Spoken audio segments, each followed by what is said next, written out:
तामिणी घाटात झालेल्या अपघातावर विधानसभेत चर्चा झाली आहे। मृतांच्या नातेवाईकांना सरकारने मदत करावी अशी मंत्री गोगावले यांनी मागणी केली आहे। तर गोगावलेंनाच मदत जाहीर करा असं सांगितलं होतं असं फडणवीस म्हणाले।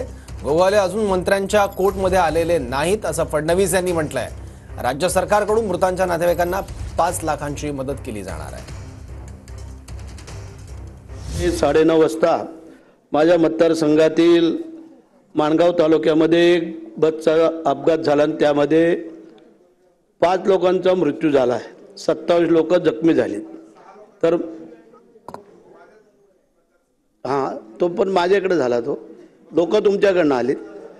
तर त्याला तत्कालीन मुख्यमंत्री शिंदे साहेबांनी मागच्या वेळेला जी काही मदत केली होती त्या धर्तीवरती आदरणीय मुख्यमंत्र्यांनी या मृतांच्या नातेवाईकांना मदत करावी ही माझी विनंती आहे। सन्माननीय मंत्री महोदयांना मी अशी विनंती केली होती की त्यांनी 5 लाख रुपये मदत जाहीर करावी, पण अजून ते मंत्र्याच्या कोर्टमध्ये आलेले नाहीत। त्यामुळे त्यांनी मागणी केलेली आहे।